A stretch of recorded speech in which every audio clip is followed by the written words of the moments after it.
Let me give you a formula. It's going to go down at some point. But for the rest of winter, I want you to get used to this formula.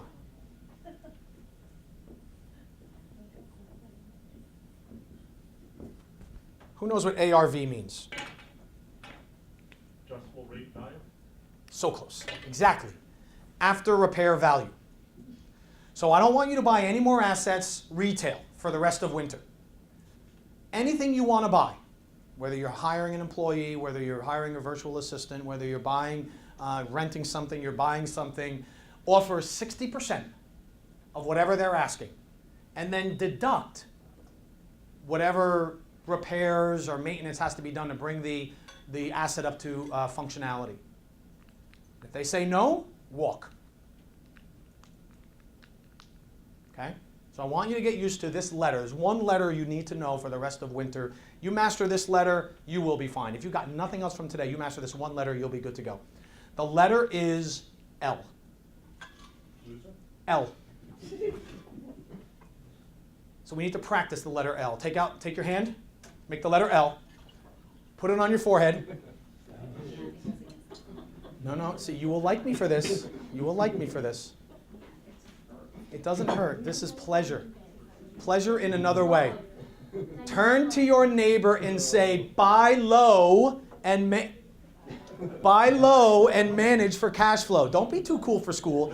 Buy low and manage for cash flow. Okay.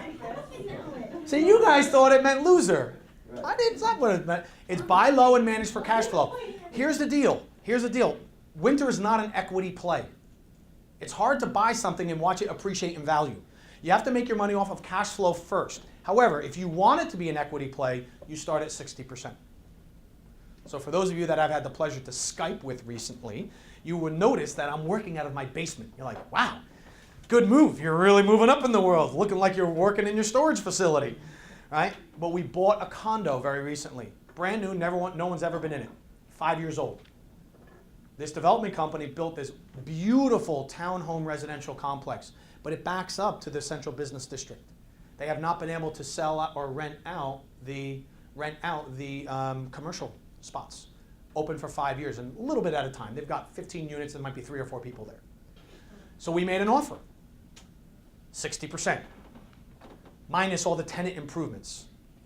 And when I told the realtor that, they're like, I just got done telling you that's non-negotiable. There's no way they're going to put in tenant improvements. And they told me what their walkaway number is, and you're like $50,000 under their walkaway number.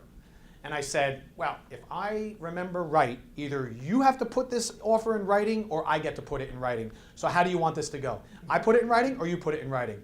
No, I know what my job is. You don't have to quote me the law. I'm like, sounds like I actually did. But anyway, so go ahead, and 24 hours later, what did the landlord owner say? Yes to everything. Everything. 60% ARV. This is brand new. Brand new. Okay? And he's like, well, get me your architect's drawings. I'm like, this is getting better as we go. All right? Now, what was the ARV again? After repair value. After repair value. I Now, understand your real estate example. Can you give me another different tangible Sure. example? Company, if we ever become Facebook friends, you'll see a picture on my masthead of a few guys standing in front of a private jet. And we were flying out to Indiana to a furniture manufacturing facility. Okay? And this guy outfitted a $20 million factory with all brand new equipment. And he paid about $12 million bucks because he found the stuff that was very little used or new, and he outfitted his entire factory with that. Now, it was funny because when we went and we toured the factory, you know, we knew about the strategy, he told us about it, and we walk up to this one big machine, and it's all wrapped in bubble wrap. The whole factory's up and running. I'm like, oh, sorry about that. It sounds like he got hosed on that one piece of equipment. He goes, no, it's never been touched, it's never been used, it's brand new. We just have to retrofit it to make it fit in. So he's got brand new equipment for that. So you could buy a car. There are people out there, go to Elance or guru.com, find somebody who's looking for a job and say, listen, I'm not hiring right now in traditional employment, but how about I put you to work on some project work? Oh, you would normally get 150 grand, 100,000, 50, whatever the number is, offer them 60% as a project basis. I bet you they say yes. So before I buy or pay anything, I'm going 60% first. Look at Joseph A. Bank, right here in town. What discount are they offering? Buy one, get how many free? 112. Like 112. But they're offering buy one, get 3 free. Or take what percent off? 70% off. It's happening all over the place. Deals are all over the place. You shouldn't have to spend more than 60%. Okay, now, hear what I didn't say.